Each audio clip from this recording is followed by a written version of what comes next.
as a first application of difference equations, we're going to do the famous Cobweb model. Okay, so look, this model is described. This is a market model, but very specific market model that is described by following system of three simultaneous equations. So we've got equilibrium condition, and we have demand equation given by alpha minus beta pt, and we've got supply, but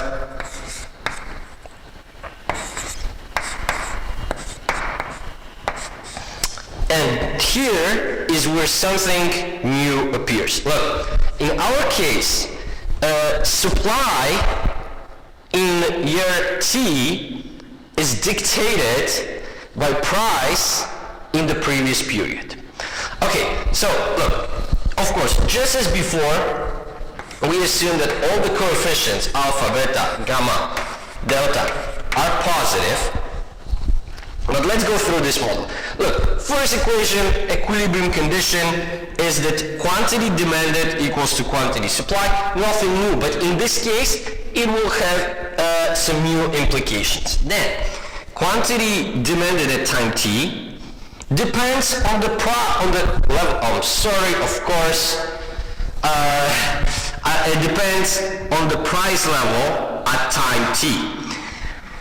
Okay, so nothing new, but what happens over here? Look, level of production supplied by the companies on the market at time t depends not on the price in this period, but on the price in previous period.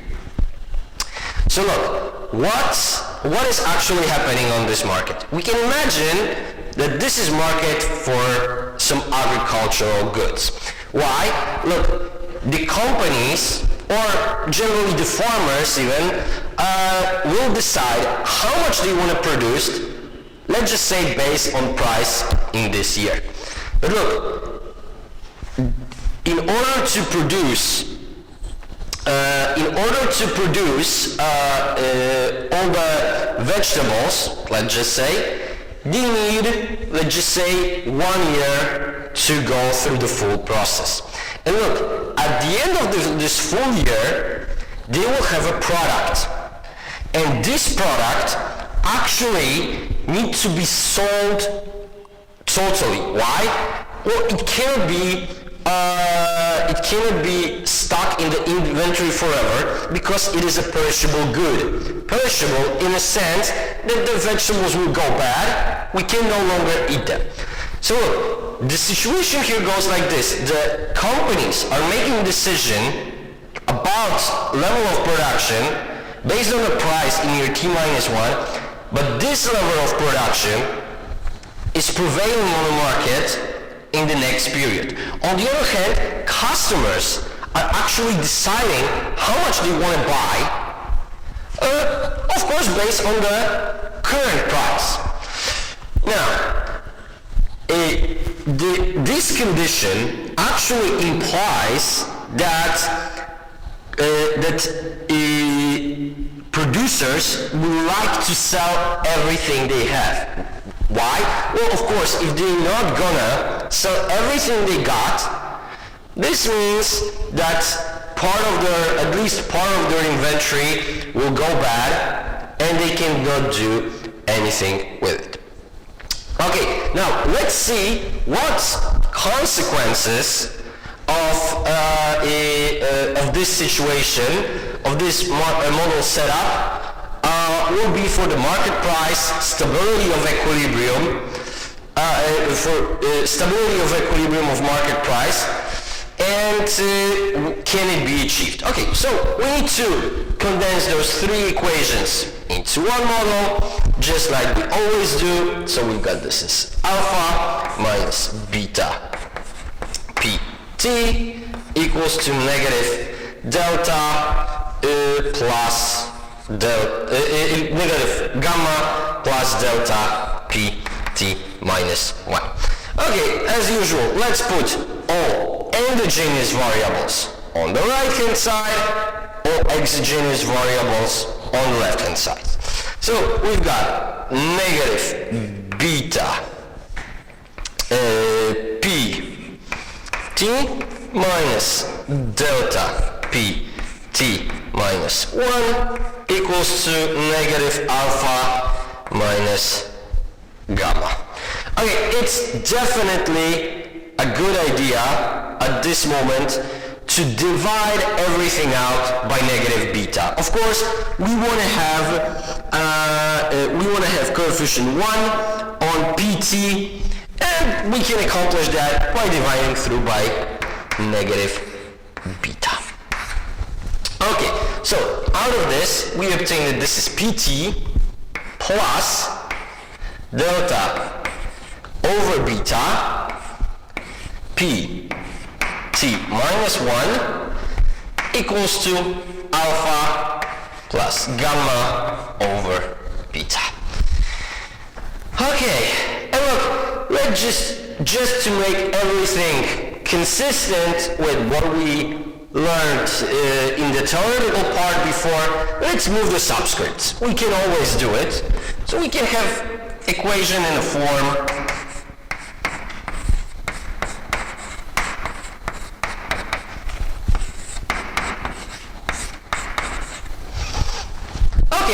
this is the form that you are very familiar with by now.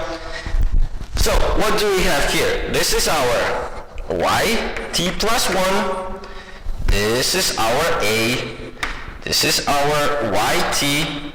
And this is our c. So right away, just as before, we can simply find the solution using the formulas we know very well. So, let's start with particular solution. The particular solution is of course given by c over 1 plus a. Okay, so in this case,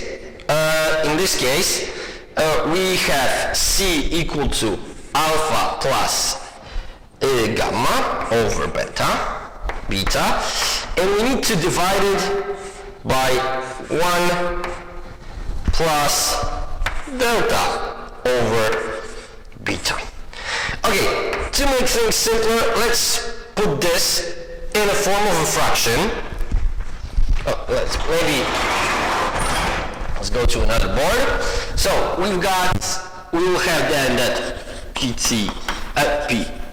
p is alpha plus gamma over beta divided by beta plus delta over beta. Right? I just turned 1 into beta divided by beta. This is what we've got. And look, of course, if we divide, it's like we multiply by the reciprocal.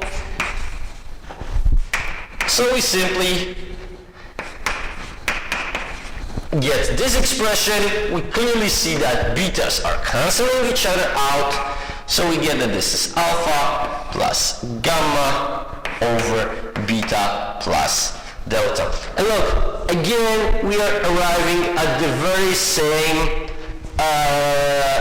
same solution we have always been arriving in case of any market model, whether we use differential equations of first or higher orders. Now with difference equations, we have exactly the same equilibrium. And look, but let's think about a very specific thing that happens here that we haven't encountered before. Look, this equilibrium is an equilibrium. This is equilibrium in intertemporal sense. So this is the stable. This is not necessarily stable equilibrium, but this is the equilibrium where once the price arrives at exactly this value, it does not move from it. This is not an equilibrium in market clearing sense. Why? Look, we are assuming that companies are willing to sell all their products at the given market price. So they will be, the market clearing price will be any price achieved on this market, not necessarily this one. Okay, so now that we've dealt with a particular solution, we should go for complementary function. Okay, in our case, the complementary function will be some P0 minus alpha plus gamma over beta plus delta, and times b in our case equals to negative a. So we have that b for us is equal to negative delta over beta to the power of t plus, of course, alpha, and that's it, right?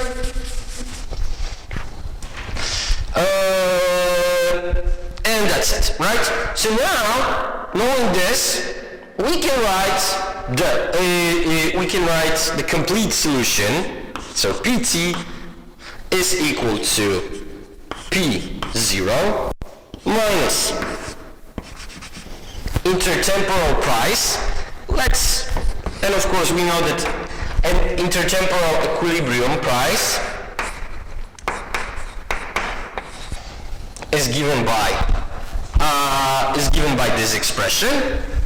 Now, times negative gamma over beta t plus intertemporal equilibrium price. Okay, so look, now that we have solved this equation, we know also that the time path and the convergence will solely depend on the value of b, and in our case b is this expression over here. Look, what can we say about this expression? Well, we know that both delta and beta are definitely positive, which implies that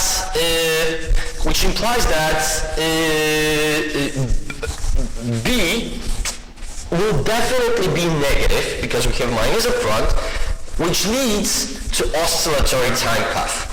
So we see that the values should be moving around intertemporal equilibrium. Once above, once below. Once above, once below. Okay, but now, what about the specific shape of the time path? Well, it depends on the ratio of delta to beta. And look, we can imagine here three situations, right? Let's start with the first case. What if delta would be exactly equal to beta? Well, then this expression would be equal to negative 1, so we would have uniform oscillation.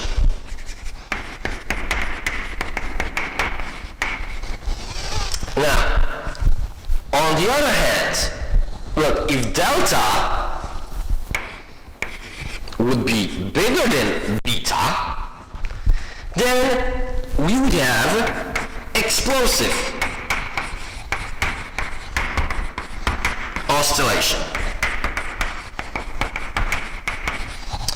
And finally, if delta is smaller than beta, well, of course, the fraction here will be, the absolute value of the fraction will be below 1, so we should have damped oscillation.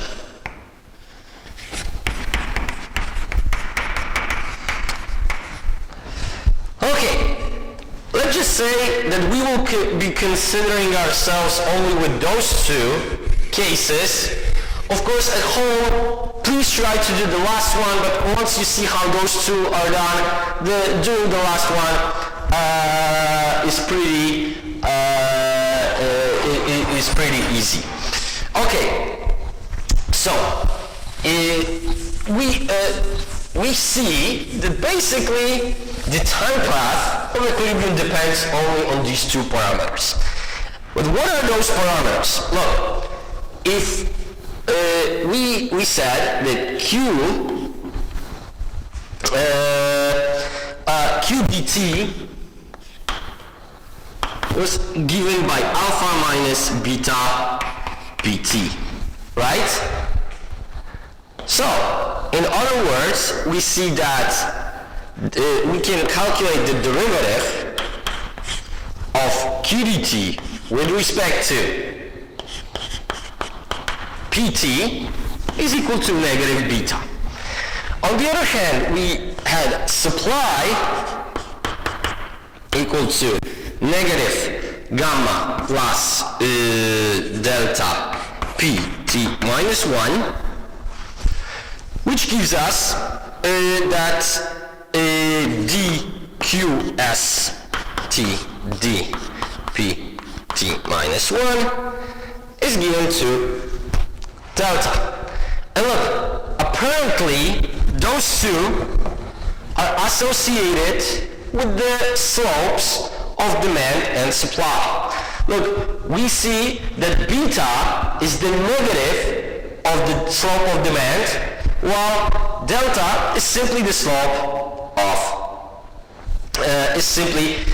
of supply. So let's consider the two possible cases. Let's start with the case where delta is bigger than beta. Look, what does it imply? If delta is bigger than beta, it means that supply is steeper than demand. So supply increases faster than demand falls. So how could we draw this situation on the graph? Look, here we have Q, here we have P, so we've got some alpha, and we have, well, maybe let me just draw it a little bit lower.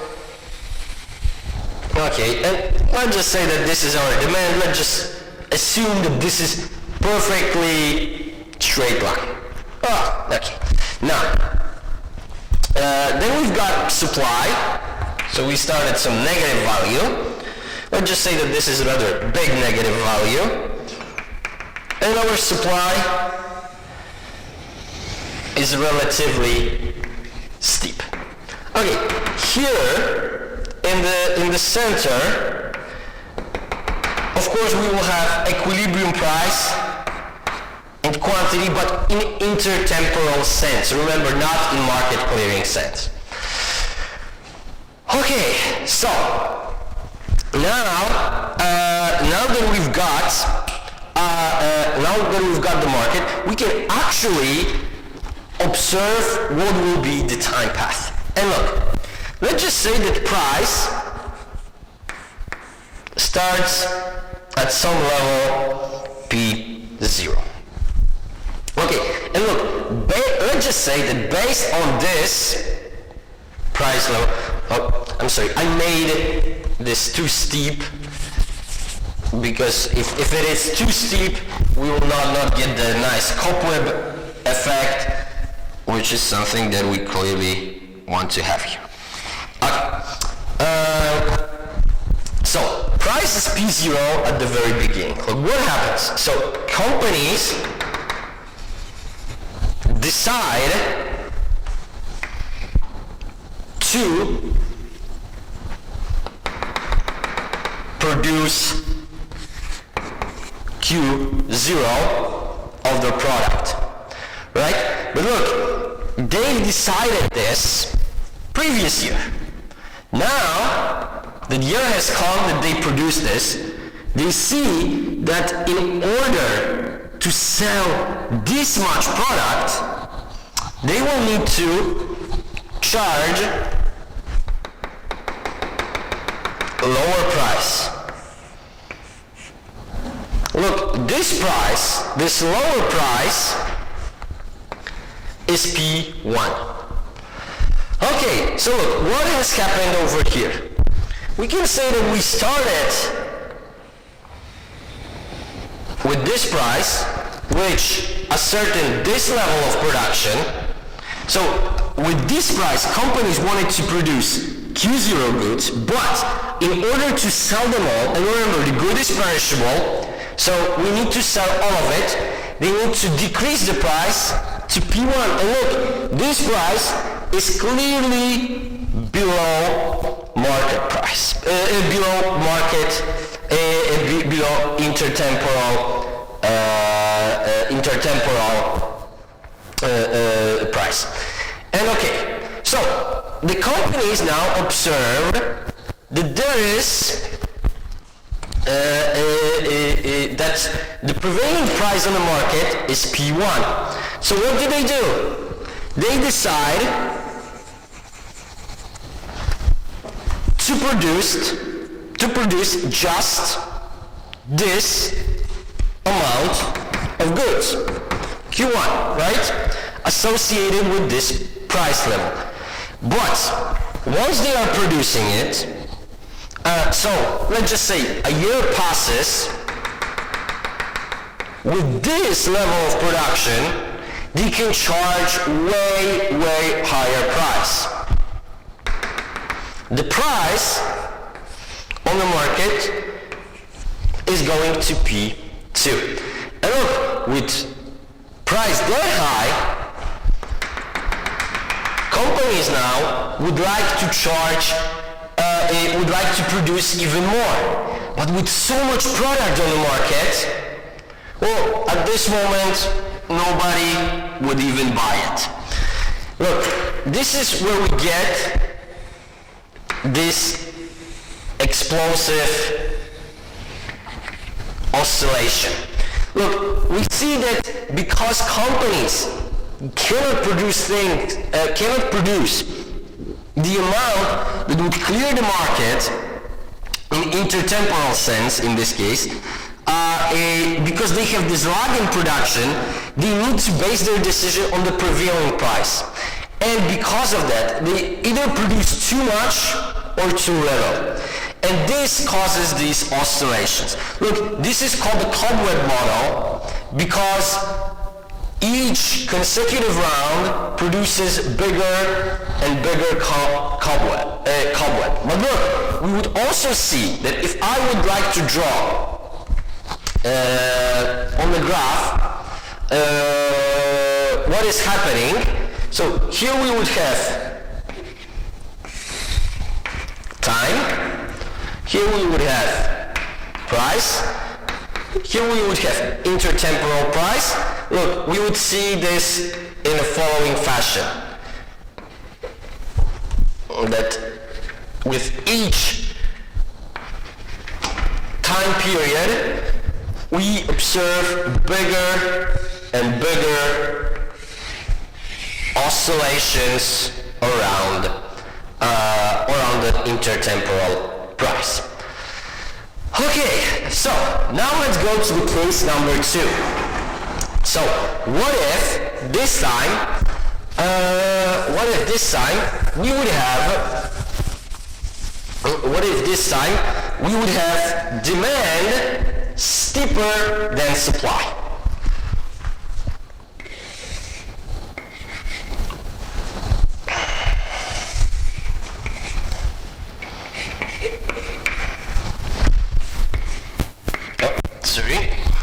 Not yet. Okay, so let's just say that now demand is relatively steep, while I made it too steep again. I'm sorry. It's really hard to get a really nice cobweb. Okay, and supply is relatively flat. Well, again, at the intercept we have intertemporal equilibrium price and intertemporal quantity. So now let's start a different situation, with a different situation. So now let's say the price is far above the equilibrium level, right? Based on that, companies decide to produce Q0. So with this price, this is how much companies are willing to produce. But look, in order to sell this much production, they need to charge, of course, lower price. So price P1. So again, look, what we see over here is that we start with this price. Companies made the decision to produce Q0, but with Q0, they need to charge lower price. Okay, so what happens next? Well, with the lower price in the market now, companies will decide to produce less. But look, if they produce less, now they can charge more for it.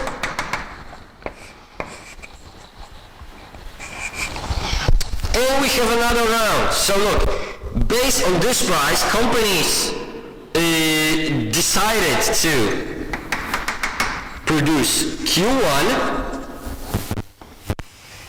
but in order to sell Q1, they could raise the price to P2. Okay, what happens then? Look, if companies are gonna charge, we're charging P2, so based on that price, they would like to produce this much. But if they're gonna charge, if they produce this much, in order to sell it, because now they have Q2, now we are arriving at demand, they need to decrease the price to P3. And as you see, we have another round. Companies at this price wanted to produce this much, but because they produced so much, in order to sell it, they needed to decrease the price.